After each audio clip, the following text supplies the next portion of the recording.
Welcome to the Encore. We are excited today to be back here in the studio. We've been on location for a couple of weeks, and normally Pastor Wes is sitting in this chair. It's a little bit more filled out today. Welcome. I mean that in a good way. What do we got, 6'5", 250? Probably another 150 pounds. Yeah, no doubt. So Wes likes to talk about his professional football potential back in the day. I would imagine you'd have a better shot at that than he would. Not much. We just got to jab him a little bit because he's not here. Brent got to speak this past week in our church, and we were excited about it. If you did not get to see the message, you can see that on our show notes below. You can click on that and watch the message. I would encourage you to do that. Wes is a fantastic speaker as the pastor of our church, but it's also great to hear a different perspective in somebody who has a pretty crazy story, an awesome background. We want to touch a little bit about your message tonight, but we will talk a little bit about your background for those that don't know you, that have not met. Tell us a little bit about 10 years ago where you were at. 10 years ago, I was a devout atheist, is what you'd say. I might have called it agnostic at the time. If you had pushed me on it, I think I wouldn't say I knew everything that was. Yeah. I just said, from what I know, I don't think there's a God. So, I mean, at that point, when I say devout, I loved having conversations about religion. Mm-hmm. Okay. I really liked it because I had an arrogant, cocky kind of a view on it, and I liked engaging and pushing people a little bit on it, and I thought I knew more, and so I would have late night drunken, debate sessions about this kind of stuff, and we'd be chatting about religion, and I would attack and squander some thoughts and beliefs and make fun of them and go, come on, Jonah didn't live in a belly of a whale, they didn't part the Red Sea, they didn't go across this, he didn't walk on water. Come on, right? It doesn't make any sense. I don't buy it. Now, I'd say if you want to believe in that because you need that to be a good person, well, good for you. I'm glad that you have religion for that. But me, I don't need religion to be a good person. I think it's important to recognize that atheists aren't typically immoral people. I think they pride themselves on having morality without the need of religion. But that's where I was. I was in that state of, I was happy in my own state. I thought, I was a good husband and a good father, but an atheist. Yeah. Okay, awesome. You have an amazing story. I don't want to spend too much time on it tonight because you preached a great message that we will talk a little bit about tonight. But we do want to let people know you were an atheist 10 years ago, and then you did come to know Christ. About what time frame was that? I was baptized in October 2010. October 2010. Yeah. Okay. That is awesome. And so you told that story a little bit tonight. You'll have to watch the sermon to get the rest of that. There's a question that I want to ask that's now knowing your background for people can understand that. Is I know that there are a lot of doubters out there. A lot of people always asking questions. They want proof of God. They want more understanding. What would you say as a former atheist who now knows Christ, has a personal relationship with him? What would you say to that person out there who doubts the existence of God? I think doubting is a fantastic attribute for the intelligent. So to continuously seek knowledge is a sign of somebody that wants to use their intelligent talents and go seek and understand and learn. It's a scientific method. It's a good thing to doubt. But if you doubt and don't seek, well, that's kind of a sign of an idiot, I think.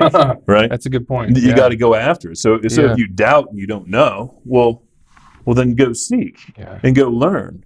So you should come learn what Christians believe and why they believe it, and and we talked about it a bit in this sermon. But a lot of Christians will defend it based on the Bible, right? And you got to find some pieces of historical evidence outside the Bible that corroborates the Bible, and there's piles of it. There's piles of it. So if you're a doubter, wonderful, come in, let's talk. There's plenty of people here that know Christianity inside and outside of the Bible that are willing to have a good conversation with you. I think sometimes people look at religion and go, man, those people are quacked out. They're this kind of person over here, and I'm never going to be able to relate to them. There's all kinds here at the Rock. That's why I like the Rock so much, is there's just great people and they're all different types of people, Right. and you'll be able to find friends and great people to hang out with, and you may not agree. That's all right. I mean, it's a good place to be, That's great. and I think That's as great. long as you continue to seek and understand and learn, I think you'll be in a spot where you'll see the light. Wow, that's good to hear. And so you mentioned that you'll be in a place where you hope that they see the light. For you, you mentioned this in your sermon, but for the viewer out there that is doubting the Nesco question, what was it ultimately that brought you to the point of belief? Wow. Well, it was a lot of things, right? So I went through the components of how Jesus lived and that was factual, right? And I went through the fact that they said, yes, he was crucified. And this is all outside the Bible. The biggest piece of it for me was these two things is one is why didn't Jesus, if he was a fake, have any gain?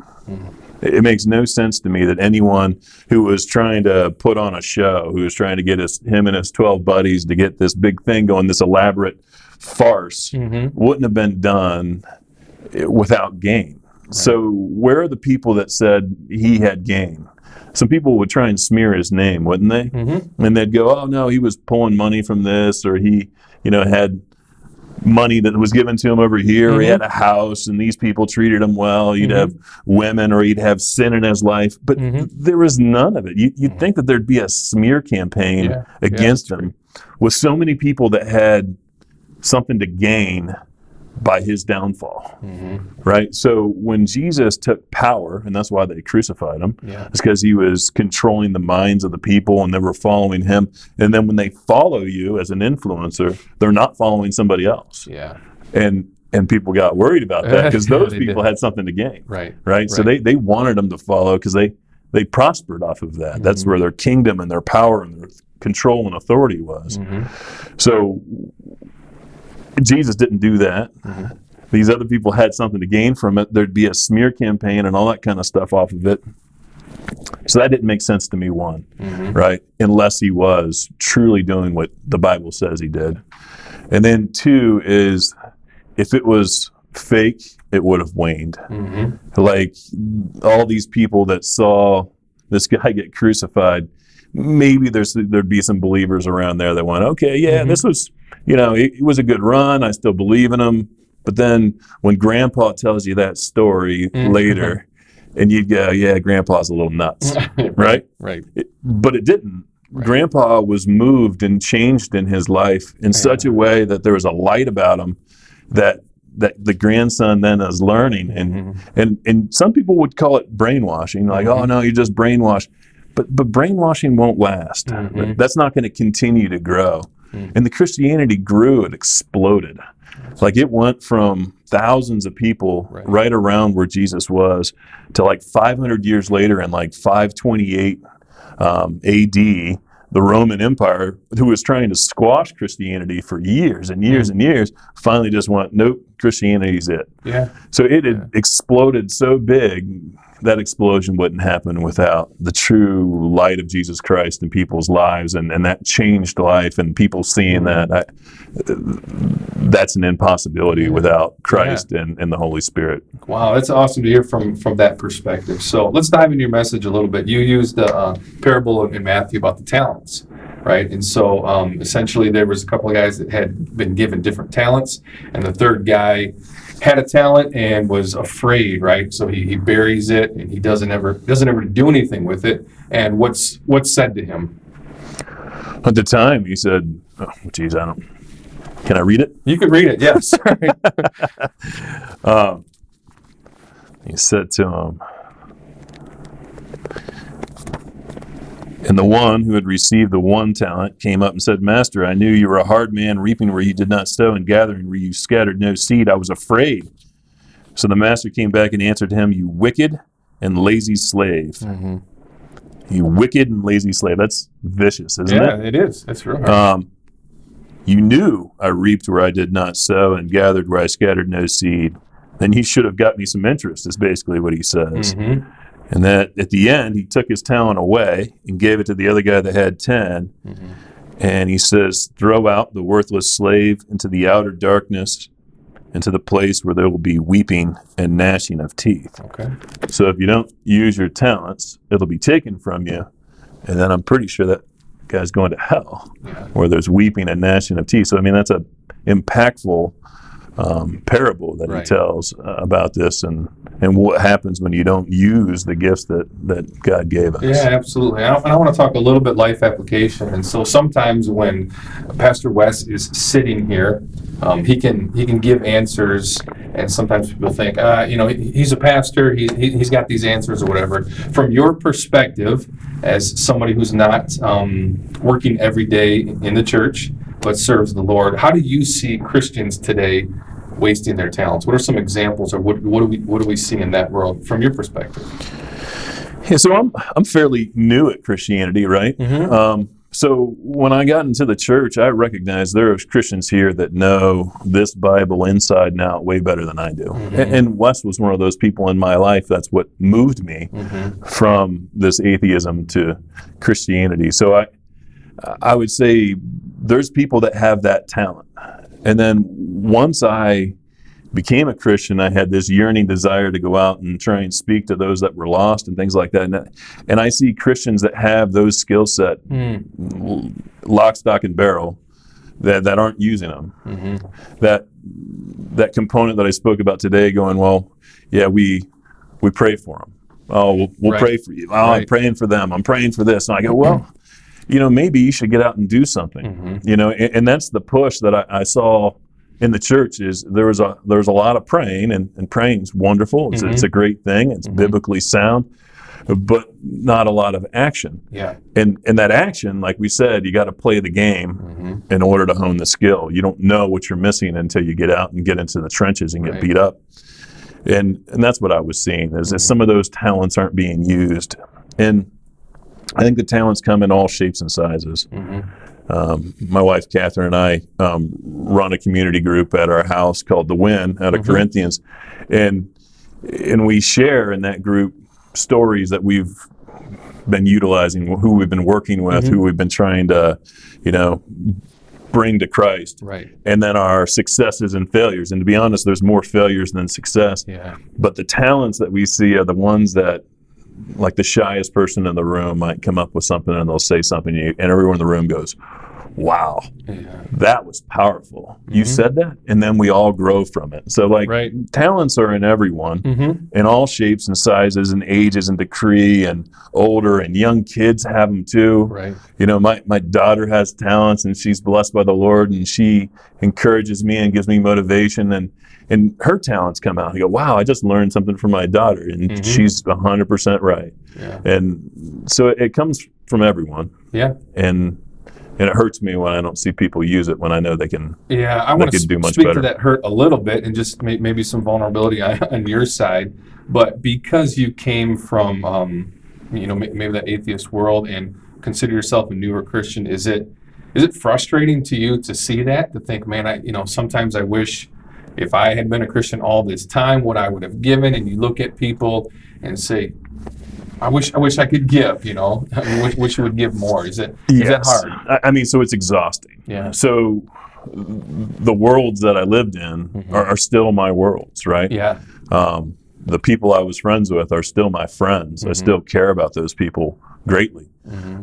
So yeah, there's a lot of that where I wish I could get back more. I could do more. I could convince more, and I fail more often than I'm successful. So yeah, I mean it's a heavy run, a heavy burden. I'll tell you that I talked with Wes about it a number of times, and he says that's your old Catholic guilt. He goes, it's not all on you. And I'd be exhausted. I've called them up, and I'm trying to go see this person, but then they're all the way over on the east side of the state, and then I've got to come back because I was going to go to this atheist support group that I go to, and I get beat up like mad, and I wanted to go to that, and then there's another person that I wanted to go see, and I go, I've been working a full week. I just put in 60 hours of work this week, and he reminded me of the passage where Jesus went out in the boat and kind of left the people for a little bit because he needed to regroup. And I recognize I need to regroup sometimes too. But that burning desire is 100% there. It's there a lot, and I don't think you need to be a pastor to have that burning desire. All you need to do is know somebody that you know is not saved, and you know what's going to happen in their life when they pass. And no man knows the time or the hour. Right. And holy cow, I feel it's urgent. Yeah. It is an urgent message, and I go, you got to get after it. My father's an atheist, and he's 80 years old. I don't know when he's going to pass, but I know he's not saved. And I speak with him as much as I can, and how often do you drive home? And you can't browbeat somebody with a message. Like, he knows I've given him the truth, and you just look for new angles and new perspectives and a new way to bring it out. And why do you think I'm calmer now? Why do you think I'm more? Does he see that change in you? He does, for sure. Yeah. That's pretty cool. It is. Cool to see, man. So one of the questions I'll ask in a little bit, but I think from your message, like, that motivates me to think about wasting talents and all those opportunities that were given, and it is hard. So for you, let's kind of answer that a little bit of where that balance is between, you had mentioned in your sermon about exhausting yourself, and the truth is we ought to be exhausted at times. We ought to be giving because what did the Lord give us, right? He gave us eternal life. And so for you, where is that line? Family man, you got a full-time job, you're doing a lot of work, but obviously with that urgency to proclaim the gospel, to reach people that don't know the Lord, how do we draw that line? The beauty in it is, hopefully after this message, everyone else is exhausted too, and I don't have to do so much. Yeah, absolutely. That's a good point, though. I spoke at a friend of mine's little church group in Royal Oak, and when I spoke about this, one of the people asked a question. They go, geez, you do so much. And I was talking about all the people that, I have a burden for, that I go out to go see, and I do this. And she said, I don't even know somebody that doesn't know the Lord. I don't even know one person that doesn't know the Lord. Wow. So hopefully, as we all get out and start going there, we're outnumbered. So we should be exhausted. Yeah. The balance is difficult because I'm a competitor, right? And my body is broken, and I can't compete with sports anymore.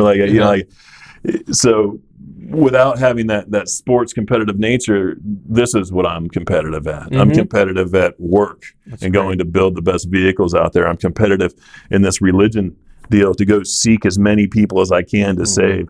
I'm competitive at being the best father and husband that I can be. And it can be exhausting. And you just got to read the signs around your life, And my wife's a loving, patient woman, but I can see when I'm not there enough, and when the kids need more time and things like that. And I just try and play it out. That's great. And like we talked about, use this church time as a regrouping and a re-energizing and imbibing of good joy and soul. Being around the body of the Rock, it's fantastic. So I use that to re-energize and fire into a new week. That's real good. You said a couple of things that stuck out to me too, and part of that is the re-energizing of coming back to church and going. But this, and we say this a lot, like, church isn't 1 hour on a Saturday night, 1 hour on a Sunday morning. It's giving that our lives, and that time is rejuvenating to go out there and do it. Before that, you had said, almost in a joking way, after tonight, hopefully whoever listens to this sermon, all these different people are exhausted. But isn't that kind of part of it, where we hope to build disciples that are doing the same thing, where we can multiply that? I mean, you have an opportunity to talk to people that I probably will never meet in my life, right? And so there's more of that, seeing the multiplicity of the church, the body of believers, going, man, that's great. You get to talk to those people in Milford and places that I don't often go, right? And same thing for everybody that's listening to this, everybody that listened to your message. That's kind of the point in it, right? I mean, that's the exponential growth. Yeah. Right. That's the only way this thing lives, is if you want to tell the true meaning of Christ, and you want to create believers, that those people go out and create believers, and that you tell people the truth.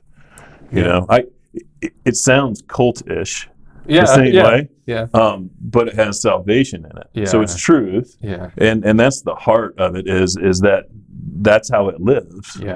is that you don't have to do it for everyone. You Right. just have to do Right. a few others, and those people go out and grow. Right. So if you look at the life that Wes touched in me, Mhm. and then all the people that I now touch, those are touched now by Wes as well. Exactly. Right. Yeah. That's a great picture. That's really cool to think about. So, a couple of questions that I ask Wes every week.